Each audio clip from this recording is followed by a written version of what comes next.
Friends, welcome to learning point GS. आज हम पढ़ने वाले एनसीएफ 2005 के बारे में, जो है बहुत इंपॉर्टेंट। ये हमारा 17th पार्ट की वीडियो है। 16th पार्ट तक हम कवर कर चुके हैं। आपको हमारी प्लेलिस्ट में बाकी वीडियोस की डिस्क्रिप्शन मिल जाएंगी।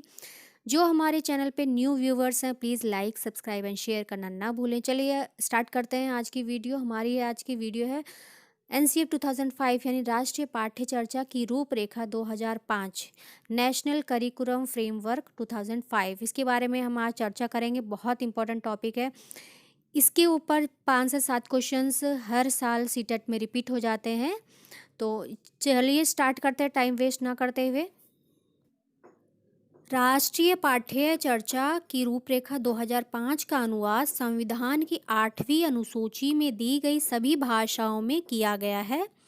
राष्ट्रीय शैक्षिक अनुसंधान और शिक्षण परिषद एनसीईआरटी की कार्यकारिणी ने 14 एवं 19 जुलाई 2004 की बैठक में राष्ट्रीय पाठ्य चर्चा को संशोधित करने का निर्णय लिया। राष्ट्रीय पाठ्य चर्चा दस्तावेज का आरंभ रविंद्रनाथ टैगोर के निबंध सभ्यता और प्रगति के एक उद्धरण से होता है।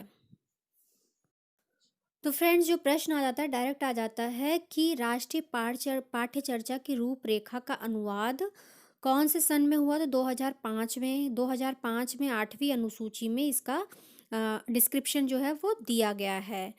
जो ये संशोधन है एनसीईआरटी की कार्यकारिणी 14 एवं 19 जुलाई 2004 की बैठक में किया गया था। फ्रेंड्स, पूछ लेता है कि राष्ट्रीय पाठ्य चर्चा दस्तावेज का आरंभ रविंद्रनाथ टैगोर के किस निबंध के उद्धरण में होता है? तो सभ्यता और प्रगति के निबंध के उद्धरण में किया जाता है। यहाँ से काफ़ी बार क्वेश्चन भी पुट होके आया है, तो ये काफ़ी इम्पोर्टेंट है। चलिए नेक्स्ट देखते हैं। नेशनल करिकुलम फ्रेमवर्क 2005 एनसीएफ यानी एनसीएफ 2005 भारत में राष्ट्रीय शैक्षिक अनुसंधान और प्रशिक्षण परिषद एनसीईआरटी द्वारा 2005 में प्रकाशित किया गया था। ये चौथा राष्ट्रीय पाठ्यक्रम फ्रेमवर्क है। इसके पहले 1975 और 1988 और 2000 में प्रकाशित हुआ था। फ्रेंड्स, ये जो फ्रेमवर्क है 2005 का, ये हमारा चौथा फ्रेमवर्क है। इसके पहले 1975, 88 और 2000 में तीन फ्रेमवर्क प्रकाशित हो चुके हैं। तो डायरेक्ट प्रश्न आता है, जो एनसीईआरटी का चौथा फ्रेमवर्क है कौन से सन में प्रकाशित हुआ? 2005 में। कभी कभी एनसीएफ की फुल फॉर्म भी पूछ लेता है। एनसीएफ की फुल फॉर्म है नेशनल करिकुलम फ्रेमवर्क 2005। नेक्स्ट है हमारा एनसीएफ 2005 के 5 सिद्धांत। ये 5 मुख्य सिद्धांत है जो हमें समझना बहुत ज़रूरी है। इसमें से प्रश्न जरूर बन के आ जाता है। तो चलिए देखते हैं पहला क्या है। पहला है ज्ञान को स्कूल के बाहर के जीवन से जोड़ना। एनसीएफ 2005 के अनुसार जो बच्चों का ज्ञान है उसको किताबी दुनिया से ना सीमित करके, स्कूल तक ना सीमित करके, हमें उस ज्ञान को बच्चों के बाहर की जीवन से जोड़ना आवश्यक होता है। दूसरा है पढ़ाई रटंत प्रणाली से मुक्त हो, यह सुनिश्चित करना। पहले बच्चों को रटाया जाता था पहले ज़माने में, लेकिन इस सिद्धांत के अनुसार बच्चों को रटंत प्रणाली से मुक्त कराना चाहिए। हमें ये सुनिश्चित करना चाहिए कि बच्चे रट रट के कोई चीज़ याद न करें, वो सीख कर याद करें या सीख कर वो चीज़ सीखें, समझे। तीसरा सिद्धांत है पाठ्यचर्या का इस तरह संवर्धन कि वह बच्चों को चहुमुखी विकास के अवसर मुहैया करवाए जाएं। इसके लिए वह पाठ्य पुस्तक केंद्रित बनकर ना रह जाएं, यानी सिर्फ पाठ्य पुस्तक को केंद्र में रख के ना जो कि पाठ्य पुस्तक में जो पाठ दिया गया है उसको बच्चों के जीवन से रिलेट करें, यानी जोड़ दें। चौथा पॉइंट है हमारा परीक्षा को अपेक्षाकृत अधिक लचीला बनाना और कक्ष की गतिविधियों से जोड़ना। यानी जो हमारी एग्ज़ाम है, जो बच्चों का पेपर होता है, उसको बहुत ही लचीला तरीके से लेना चाहिए, करवाना चाहिए। जो कक्षा की जो गतिविधियाँ हैं, उनसे जोड़ना चाहिए। जैसे कि जो आजकल स्कूलों में जो एक्टिविटीज़ कराई जा रही हैं, उससे उसको जोड़ देना चाहिए ताकि हर बच्चा अपना बेस्ट दे सके। पाँचवाँ पॉइंट है हमारा, एक ऐसी अधिभावी पहचान का विकास जिसमें प्रजातांत्रिक राज्य व्यवस्था के अंतर्गत राष्ट्रीय चिंताएं समाहित हों, यानी कि जो राष्ट्रीय हित की जो बातें हैं वो बच्चों को वहाँ पे बताई जाएं और समझाई जाएं। नेक्स्ट है हमारा प्रोफेसर यशपाल समिति। यशपाल समिति के बारे में काफ़ी बार पूछ लेता है। चलिए देखते हैं क्या है। यह मानव संसाधन विकास मंत्रालय की पहल पर तथा प्रोफेसर यशपाल की अध्यक्षता में इसका निर्माण किया गया था। जो समिति बनी थी, इसके जो अध्यक्ष थे कौन थे? प्रोफेसर यशपाल थे। उनके अनुसार ज्ञान को केवल किताबी ज्ञान से ही नहीं बल्कि बाहरी जीवन से जोड़ा जाए। इसके अलावा विद्यार्थियों को रटंत प्रणाली से मुक्त किया जाए। प्रोफेसर यशपाल जोड़ देते हैं, बच्चों के ज्ञान को किताबी दुनिया से न जोड़ के हमें उनके बाहरी जीवन की दुनिया से जोड़ना चाहिए और बच्चों को रटंत प्रणाली से मुक्त कराना चाहिए। इस समिति के अध्यक्ष प्रोफेसर यशपाल थे। इस समिति को इस बात पर विचार करना था कि शिक्षा के सभी स्तरों पर विद्यार्थियों, विशेषकर छोटी कक्षा के विद्यार्थियों पर पढ़ाई के दौरान पड़ने वाले बोझ से कैसे कम किया जाए। मतलब जो छोटी क्लास के जो बच्चे हैं, उनके जो ऊपर पड़ने वाला जो बोझ है पढ़ाई का, उसको किस प्रकार कम किया जाए, इस पर प्रोफेसर यशपाल ने जोर दिया। उन्होंने कहा कि शिक्षा बिना बोझ के, यानी बच्चों को शिक्षा दी जानी चाहिए बिना बोझ यानी बिना बर्डन के। लर्निंग विदाउट बर्डन, इस पे इन्होंने जोर दिया। उन्होंने कहा कि बच्चों के लिए स्कूल के बस्ते के बोझ से ज़्यादा बुरा है ना समझ पाने का बोझ। यानी कि जो पढ़ाई है, जो स्टडी है, बच्चों को समझ में आनी चाहिए, ना कि हम बच्चों के ऊपर किताबों का बोझ बढ़ाते जाएं। तो उन्होंने ये कहा कि स्पेशल जो छोटी कक्षाएं हैं, जो छोटी क्लास के जो बच्चे हैं, उन पे पढ़ाई का बर्डन ना पड़े। उनके ऊपर जो पढ़ाई का बर्डन है उसको किस तरह से हम कम कर सकते हैं। और उन्होंने कहा शिक्षा बिना बोझ के, हमें इस पे जोर देना चाहिए और इस पे काम करना चाहिए।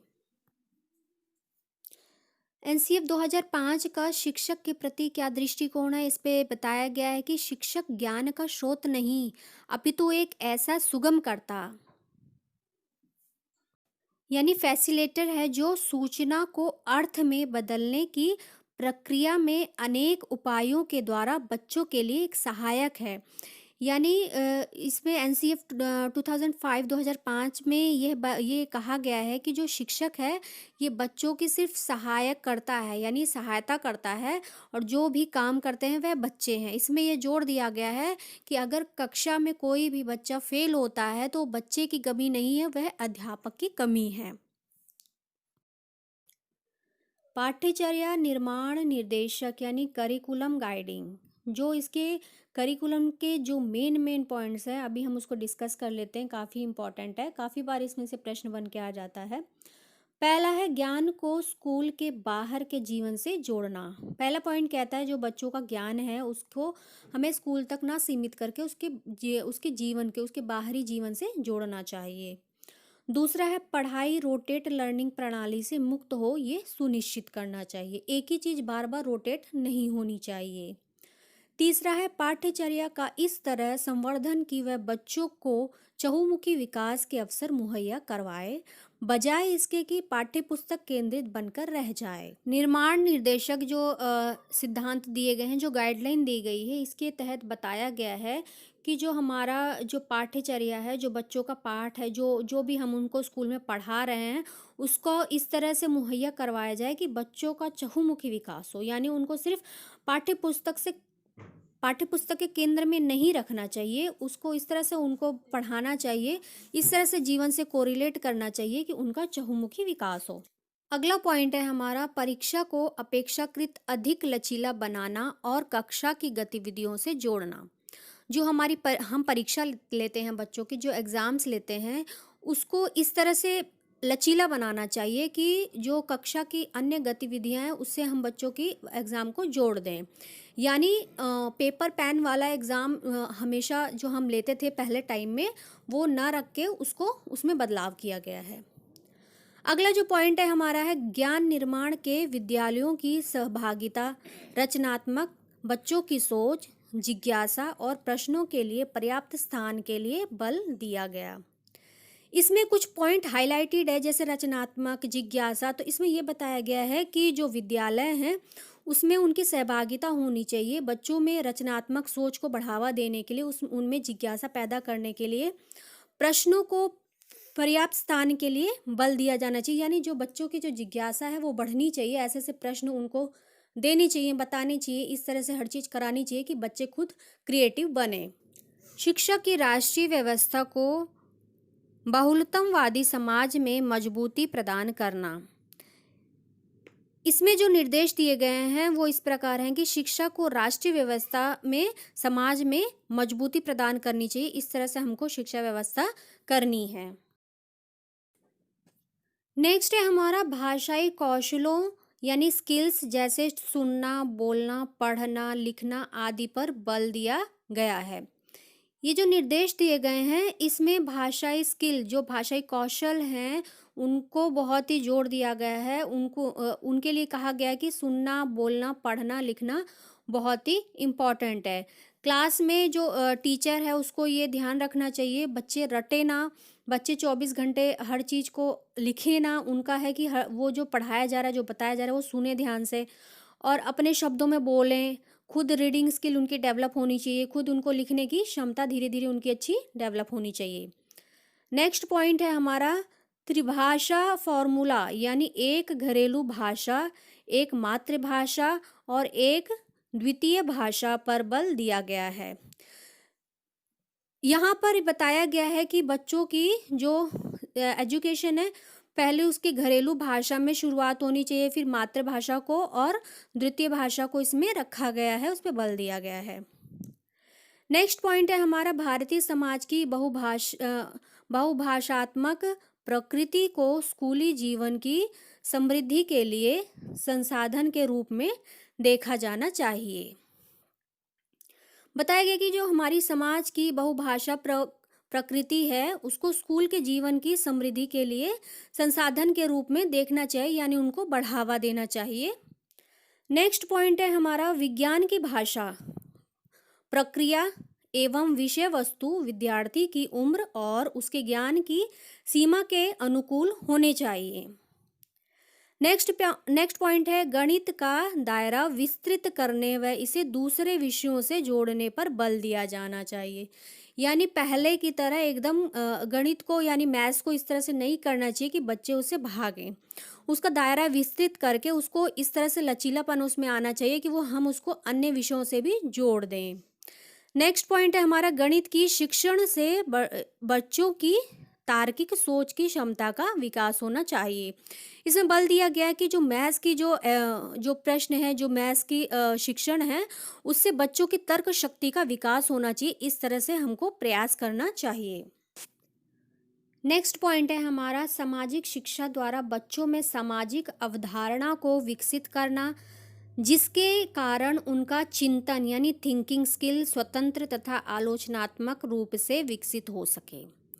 बच्चों की जो शिक्षा है उसकी अवधारणा को इतना हमें विकसित कर देना चाहिए कि उनकी जो चिंतन स्किल है, मतलब जो सोचने की जो क्षमता है, वो स्वतंत्र हो जानी चाहिए। नेक्स्ट है हमारा पॉइंट है एनसीएफ 2005 के अनुसार कक्ष में पाठ्य सामग्री क्रियाएं क्या क्या होनी चाहिए। चलिए देखते हैं। पहला पॉइंट है एनसीएफ ने परिचर्या व समूह चर्चा पर बल दिया है। एनसीएफ कहता है बच्चों को समूह चर्चा में इन्वॉल्व करना चाहिए। पॉइंट नंबर 2, एनसीएफ ने नाट्य प्रस्तुति, वाच्य गायन आदि पर बल दिया है। बच्चों को नाटक और वाचन या गायन के लिए उन्हें प्रेरित करना चाहिए। बच्चे यानी अपने चुटकुले सुनाएं या कुछ गाएं, इस तरह से एक्टिविटी करानी चाहिए। पॉइंट नंबर 3, एनसीएफ ने पोस्टर, चित्र और स्वयं आरेख बनाने पर बल दिया है, यानी बच्चों को सेल्फ एक्टिविटी में इन्वॉल्व करना। पॉइंट नंबर 4 है एनसीएफ ने खेलकूद, एनसीसी, एनएसएस गतिविधियों पर बल दिया है। बच्चों को एनसीसी और एनएसएस की जो गतिविधियां हैं उसमें बच्चों को जरूर इन्वॉल्व करना चाहिए। पॉइंट नंबर 5 है, एनसीएफ के भ्रमण और सांस्कृतिक व साहित्यिक गतिविधियों पर बल दिया है। एनसीएफ कहता है कि बच्चों को भ्रमण कराने के लिए बाहर और जरूर ले जाना चाहिए, उनको सांस्कृतिक और साहित्यिक गतिविधियों से जोड़ना चाहिए ताकि बच्चे बाहर के जीवन को समझ सकें। नेक्स्ट है हमारा, एनसीएफ कहता है, एनसीएफ के अनुसार आकलन में लचीलापन होना चाहिए। देखिए चलिए पहला पॉइंट इसका देखते हैं, लचीलापन किस तरह से उसमें बताया गया है एनसीएफ में होना चाहिए। पहला है, मौखिक परीक्षा और समूह कार्य मूल्यांकन को बढ़ावा दिया जाना चाहिए। कह रहे हैं पेपर पेन वाला एग्जाम उसको बहुत ज़्यादा नहीं कराना चाहिए, मौखिक परीक्षा लेनी चाहिए और सामूहिक कार्य मूल्यांकन के आधार पर बच्चों को आंकना चाहिए। दूसरा पॉइंट है, खुली पुस्तक परीक्षा और लचीली समय सीमा रहित परीक्षा को देश भर में प्रायोगिक तौर पर लागू करना चाहिए। कह रहे हैं ओपन बुक एग्जाम जिसे हम कहते हैं, खुली खुली पुस्तक परीक्षा होनी चाहिए जिसमें लचीलापन होना चाहिए, समय की कोई बाध्यता नहीं होनी चाहिए और इसका प्रयोग पूरे देश भर में होना चाहिए। तीसरा पॉइंट है हमारा, परीक्षा प्रणाली को अधिक मुक्त, लचीला, रचनात्मक तथा सरल बनाना चाहिए। एनसीएफ 2005 के अनुसार जो एग्ज़ाम है, एग्ज़ाम पैटर्न को अधिक मुक्त यानी ओपन करना चाहिए, उसमें चेंजेस के आधार ऐसे रखने चाहिए जो अपने अकॉर्डिंग उसको चेंज कर दिया जाए जिससे बच्चों को इजी हो एग्ज़ाम देने में, रचनात्मक होना चाहिए और सरल होना चाहिए। पॉइंट नंबर चौथा है, एनसीएफ के अनुसार परीक्षा हॉल में कागज कलम से ली गई परीक्षा के अलावा मूल्यांकन के बहुविधि रूप होने चाहिए। एनसीएफ 2005 के अनुसार कहा गया है कि जो परीक्षा हॉल है उसमें कागज कलम के अलावा भी जो परीक्षाएं ली जानी चाहिए उनका मूल्यांकन होना चाहिए और बहुविधि रूप से होनी चाहिए, अलग अलग टाइप की एग्जाम्स उसमें हमें कंडक्ट करने चाहिए जिसमें बच्चों की एक्टिविटी इन्वॉल्व होनी चाहिए। नेक्स्ट है हमारा महत्वपूर्ण बिंदु। फ्रेंड्स देखते हैं, बहुत इंपॉर्टेंट पॉइंट्स है, इनमें से बहुत बार प्रश्न आया है इसलिए बहुत शॉर्ट तरीके से मैं आपको ये एनसीएफ 2005 करवा रही हूँ। बहुत इंपॉर्टेंट है, बहुत फोकस करके सुनिए, अगर नोट डाउन कर सकते तो वेल एंड गुड है। चले देखते हैं पहला पॉइंट, शिक्षा को बाल केंद्रित बनाना। एनसीएफ 2005 में बताया गया, जैसे हमने अभी तक पढ़ा है, शिक्षा को बाल केंद्रित बनाना चाहिए। दूसरा पॉइंट है, परीक्षा में सुधार करना और जेंडर, जाति, धर्म आदि के आधार पर होने वाले भेदभाव को समाप्त करना। हमें अपनी कक्षा में बच्चों के बीच में जेंडर या जाति भेदभाव को नहीं लाना चाहिए, इसे समाप्त करना चाहिए, सबको एक जैसे ही एक जैसी दृष्टि से देखना चाहिए। तीसरा पॉइंट है, रोटेट लर्निंग से निजात पाना। चौथा पॉइंट है, मूल्यों को उपदेश देकर नहीं बल्कि वातावरण देकर स्थापित किया जाना चाहिए। जो हम मूल्य, जो बच्चों को जो भी चीज़ सिखा रहे हैं उसको हमें वातावरण में स्थापित करना चाहिए, तभी वो बच्चों के अंदर जाता है। नेक्स्ट पॉइंट है हमारा, बच्चे में उन क्षमताओं को विकसित करना जिससे उनका चहुमुखी विकास हो। उनके अंदर जो भी एबिलिटी है, वो जो क्षमताएं हैं, इस तरह से विकास करना कि उनका चहुमुखी विकास हो, हर तरह से उनका विकास होना चाहिए। अगला पॉइंट है, पुस्तकालय में बच्चों को स्वयं पुस्तकें चुनने का अवसर देना चाहिए। हमें बच्चों को पुस्तकालय में ये नहीं थोपना चाहिए कि आपको ये बुक लेनी है, बच्चे जो पढ़ना चाहें वही पुस्तकें उनको देनी चाहिए। बच्चों को स्कूल के बाहर के जीवन से तनाव मुक्त वातावरण प्रदान किया जाना चाहिए। बच्चों को स्कूल में जो बाहर का जीवन होता है, जो उनका तनाव होता है, कोई भी ऐसी चीज़ें हैं, हर का सराउंडिंग या एटमॉस्फेयर अलग अलग होता है, तो जब बच्चा स्कूल में आए तो फ्रीली वो शिक्षा ले, फ्रीली वहाँ पे रहे, ऐसा एटमॉस्फेयर हमें क्रिएट करना चाहिए। नेक्स्ट पॉइंट है हमारा, मानसिक स्तर एवं योग्यता के अनुसार पाठ्यक्रम का निर्धारण करना। फ्रेंड्स हम सब जानते हैं हर बच्चे की जो क्षमता होती है, एबिलिटी होती है, वो अलग अलग होती है, तो हमें हर बच्चे के हिसाब से ही पाठ्यक्रम का निर्धारण करना चाहिए। कोई बच्चा कक्षा में बहुत ही तीव्र बुद्धि का होगा, कोई एवरेज होगा और कोई थोड़ा कम होगा, तो हमको जो उसको पढ़ाना चाहिए उसके अकॉर्डिंग ही बताना चाहिए, पढ़ाना चाहिए, एग्ज़ाम लेने चाहिए, ना कि हर बच्चे को एक तरह से रखना चाहिए, सिखाना चाहिए। नेक्स्ट पॉइंट है सभी विद्यार्थियों हेतु समावेशी वातावरण उपलब्ध कराना। हर एक बच्चे का अधिकार है समावेशी शिक्षा उपलब्ध कराना, तो हमें सभी विद्यार्थियों हेतु समावेशी शिक्षा उपलब्ध करानी चाहिए। नेक्स्ट पॉइंट है लर्निंग बाय डूइंग, यानी करके सीखने पर ज़्यादा बल देना चाहिए। हमको बच्चों को रटाना नहीं है, उनको कॉपी नहीं करवाना है, उनको अवसर देना है कि जो वो करके सीखें, कोई भी चीज़ है वो करके सीखें। अगर कुछ वो बना रहे हैं तो वो खुद करके सीखें, तब उनको आइडिया लगेगा कि कैसे करना है, और उसको वो नेक्स्ट जो चैप्टर है, नेक्स्ट जो भी उनको करना, वो उससे कोरिलेट कर पाएंगे और इजीली सीख पाएंगे। नेक्स्ट जो हमारा इम्पॉर्टेंट पॉइंट है, बहुत इंपॉर्टेंट है, इसको ध्यान से देखिए। पहला है विशाल पाठ्यक्रम और मोटी किताबें शिक्षा प्रणाली की असफलता का कारण है। तो हमें क्या करना चाहिए, बच्चों के ऊपर बर्डन कम करना चाहिए। विशाल पाठ्यक्रम, लंबे लंबे चैप्टर्स और मोटी मोटी किताबें, ये बच्चों को सक्सेसफुल नहीं होने देती, तो हमको इससे बचना चाहिए। दूसरा है समुदाय को मानवीय संसाधन के रूप में प्रयुक्त होने का अवसर दिया जाना चाहिए। जो समुदाय है उन सबको मानवीय संसाधन के रूप में बच्चों को प्रयुक्त होने का अवसर देना चाहिए।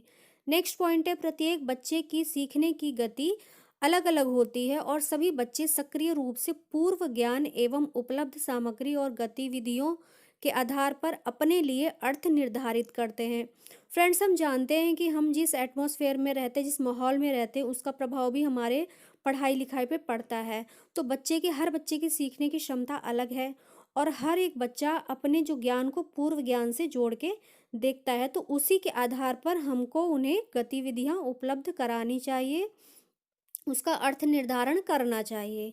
नेक्स्ट पॉइंट है एनसीएफ 2005 से रचनावाद की समझ प्राप्त होती है। कहते हैं कि एनसीएफ 2005 के अनुसार रचनावाद की समझ प्राप्त होती है, जिसको हम कंस्ट्रक्टिविज्म कहते हैं।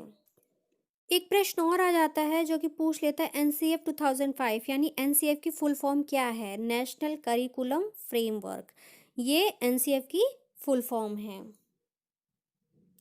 फ्रेंड्स, अभी हमने पढ़ा एनसीएफ के बारे में, इसके बहुत ही इंपॉर्टेंट पॉइंट्स, शॉर्ट पॉइंट्स हमने शॉर्ट नोट्स की तरह हमने डिस्कस किए हैं। इसमें से 5 से 6 क्वेश्चन एवरी ईयर एग्जाम में आता ही है, तो इसको बहुत ध्यान से देखिए। वीडियो के एंड तक मेरे साथ बने रहिए, क्योंकि अभी हम करने वाले हैं कुछ इंपॉर्टेंट क्वेश्चंस एनसीएफ के ऊपर जो बैक ईयर में आए हैं और रिपीटेड हैं। तो चलिए देखते हैं, कुछ इंपॉर्टेंट क्वेश्चंस हैं।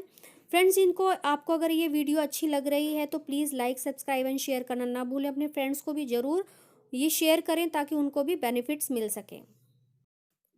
नेक्स्ट फ्रेंड्स, कुछ इंपॉर्टेंट क्वेश्चंस हैं जो एनसीएफ पे आए हुए हैं, बैक ईयर के पेपर क्वेश्चन से मैंने ये उठाए हैं। चलिए इसको देख लेते हैं, बहुत इंपॉर्टेंट है। पहला है राष्ट्रीय पाठ्यचर्या रूपरेखा एनसीएफ 2005 ने कक्षा 1 और 2 के लिए पर्यावरण अध्ययन के किस पाठ्यक्रम या पाठ्य पुस्तक की संस्तुति नहीं की है। इसके लिए सबसे उपयुक्त कारण क्या है।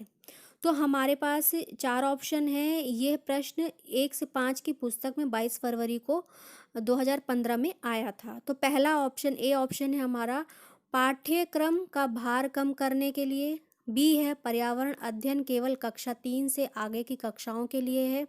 सी है कक्षा 1 और 2 के शिक्षार्थी पढ़ना लिखना नहीं जानते।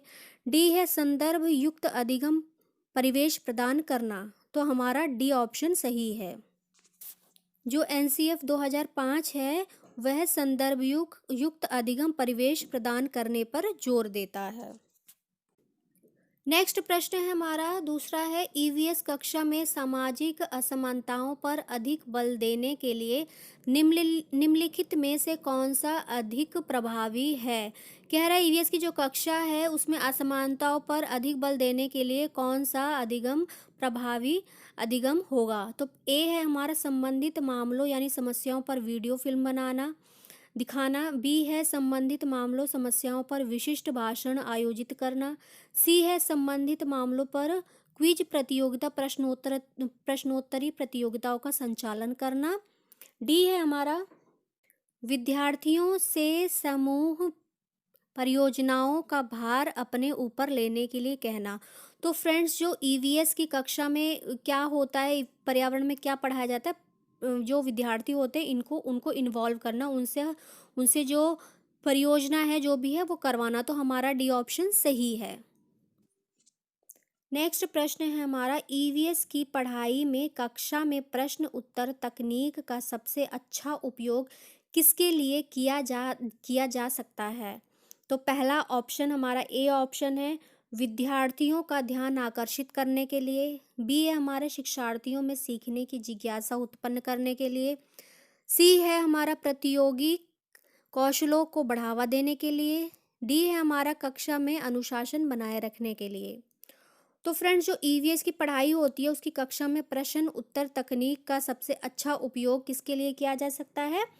बी ऑप्शन हमारा सही है, शिक्षार्थियों में सीखने की जिज्ञासा उत्पन्न करने के लिए।